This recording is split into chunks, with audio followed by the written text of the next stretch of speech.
We all have something about ourselves that we want to change. Maybe it's waking up earlier, eating healthier, spending less time on your phone. Whatever it is, it usually starts with a simple thought. I want to be better. But here's the thing. Wanting to change, man, that's the easy part. It's the first hurdle, don't get me wrong, but actually changing, that's actually the hard part. So today, let's break down what really motivates us to change our behavior and what actually works versus what just sounds good. Let's get into it. One of the main strategies that we use as human beings to try to motivate ourselves and try to get us to do something is fear. And we use this in ourselves as well as in other people.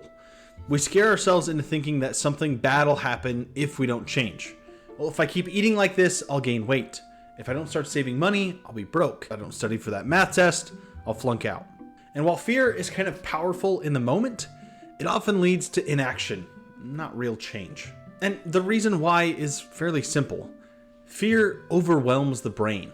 When we're scared, we're more likely to freeze up, avoid, or kind of push it off till later. We don't want to be in that survival mode, where we should be in the growth mode if we're trying to really change. We tend to shy away when we're afraid, instead of being emboldened to act and actually change. Fear doesn't really fuel progress either. It fuels paralysis. That's not to say that fear is completely useless, but it's a really terrible long-term motivator. It might get your attention, but it rarely sustains action. Usually when we're afraid, we prefer to stick our heads in the sand and hope it passes us by, rather than do something to actually change the circumstances we find ourselves in. So if fear isn't the answer, what is? What really motivates us to change? Let's look at what actually helps people shift behavior, and I'll use an example from Paul Millard's book, Good Work. He talks about what actually drove him to change his lifestyle and his working life kind of around that. He left his corporate job and moved away from everything.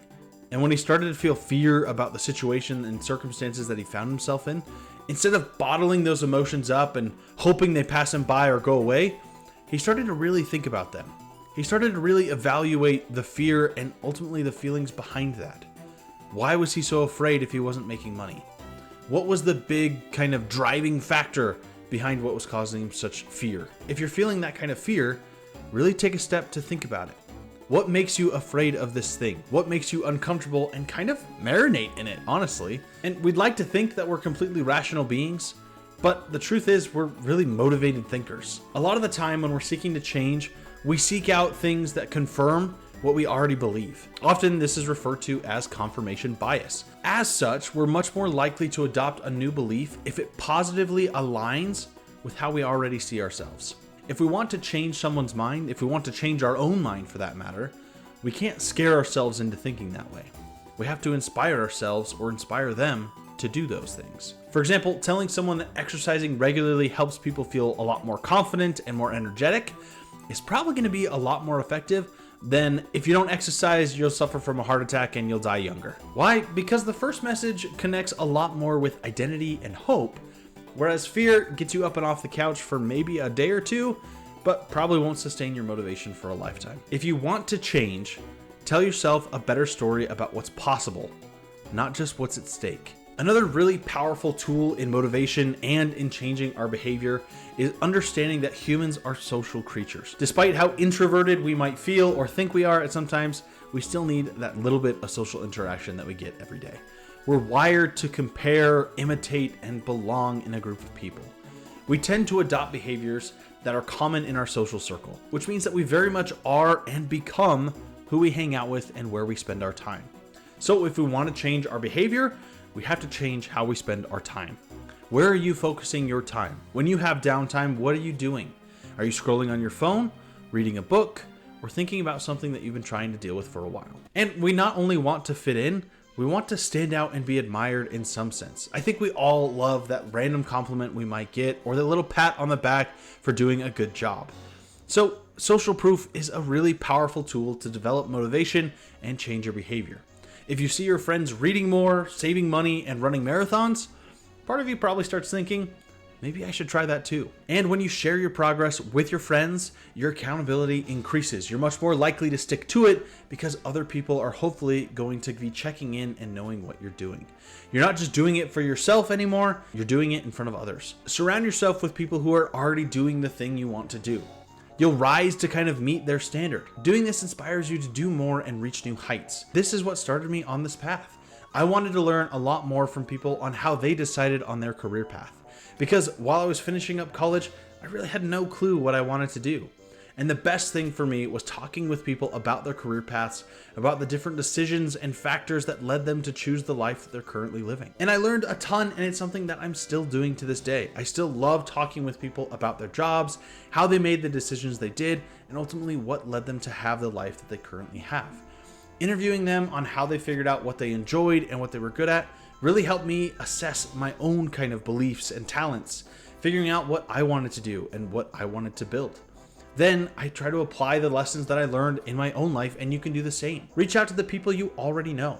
Talk with them about what they find interesting, how they decided on either a degree or a trade school or whatever they did, and try to apply some of those same lessons into your life. Try to learn from people who are maybe a little bit farther down the path than you are. Another really important key is to making sure that we have an immediate reward system. Because let's be honest, long-term rewards just don't always cut it. Hoping to land that dream job or that big bonus or that huge salary paycheck is kind of hard when we're measuring things in years. It just seems so far away, especially in our modern age where we want that instant gratification and success. If it takes way too long, we tend to lose motivation and interest altogether.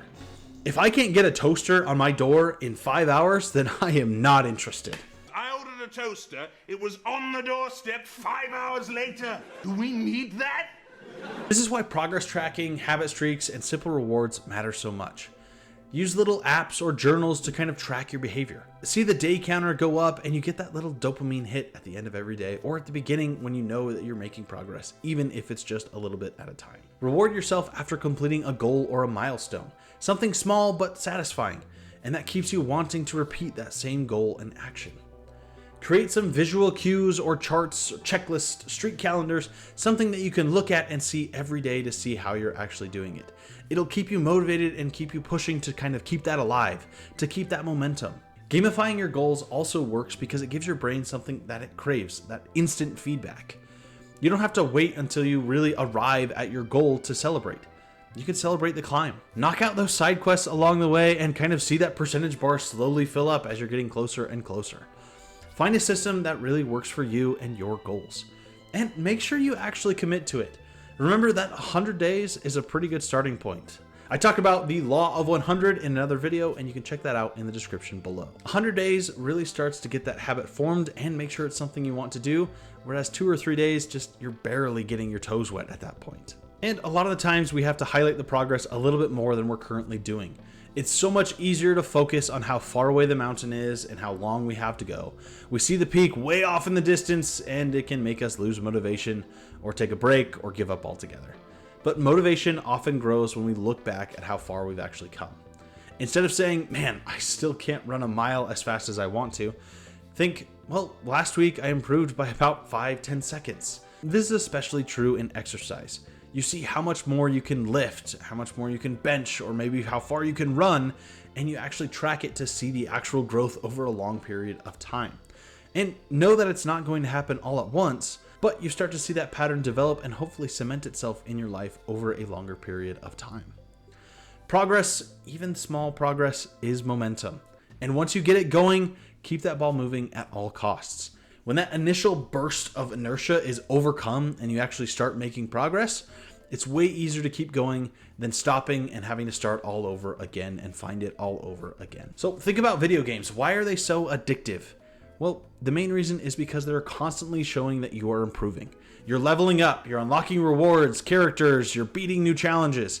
One of my favorite things in games like RPGs is that when you go back to an area that you cleared and was maybe a little bit difficult at first, but later on you come back and you're just wiping the floor with everybody in there. You actually see that personal growth and you see how far you've actually come. So what if we treated our own personal growth and behavior like that? Try to find incentives that keep you engaged and involved with who you are and who you want to be. Another real key motivator is control, and understanding this, I think, is really important to understanding how we change our human behavior. Our brains are constantly trying to make sense of the world. It wants us to know that what we do actually matter. If life feels chaotic and our actions feel useless, motivation just dies. But when you feel even a small sense of control, everything changes. And that's where the idea of locus of control comes in. And you have two kinds of locus of control. You have internal and external. Internal is that idea that we believe that our own actions can actually influence what outcomes are. Whereas the external is that things just kind of happen around us and nothing we do make a difference. The more internal our mindset, the more motivated we'll be to act. The more we'll believe that actually what we're doing is leaving an impact and doing what we want it to do. If you believe change is possible, you're more likely to take action. If you believe nothing matters, you probably won't even try. This is a quote from Henry Ford. Whether you think you can or think you can't, you're probably right. So build a system that reinforces your power to choose. Remind yourself that small actions add up and ultimately that you're the one steering the ship. Even if the waters are rough, you're the one at the helm. And sometimes we hit that why bother moment. You failed so many times, it feels pointless to try again. You compare yourself to others and you just feel like you're falling behind. You question whether any of this effort is actually worth it. And believe me, I've been there and I'll probably be there again. I was moving some of my journal from one app to another and kind of copying entries around, and I constantly read some of the same lines. Well, I didn't hit all my goals this week. Well, I'm spending way too much time on things that don't matter as much. Well, I continue to fall short and fail, and there's things that I want to do and want to accomplish, but I just feel like I can never truly change. I constantly fell into the same traps and the same mistakes. And it's something I've come to understand that I will struggle with, that I'll probably have to continue to deal with throughout my life, and I'm okay with that. But when that happens, when I find myself in those kind of ruts, I return to the basics. I focus on what I can control right now, today. I don't have to worry about my whole future and figuring it all out just today. Start celebrating any win, no matter how small. Connect with my goals and really understand the why. Understand the values, the relationships, and what my future self ultimately deserves and what I want to build and create. Motivation isn't always about feeling super inspired and just ready to go at a moment's notice. It's about designing an environment and ultimately a life where action becomes a lot easier than procrastination. So how do you motivate yourself to change? Don't rely on fear. Scaring yourself into doing the work won't work in the long run and probably means you won't be invested in the work anyway and end up hating it. Use positive stories, social support, and small wins to get the progress and momentum going. Focus on progress, not perfection. Build systems and habits that put you in the driver's seat and put you in control of your actions and your life. Change isn't simply about flipping a switch, it's about lighting a path and working towards a goal. The best news, you don't have to change all at once. You just have to believe that that change is possible and take that first step. Thank you guys so much for tuning in. I hope you enjoyed this episode. If you did, check out some of the other episodes I have that are popping up, hopefully on the screen. If not, they're down below in the description or on my channel, the My Career Path Podcast. Thanks so much, and I'll catch you guys next time. See ya.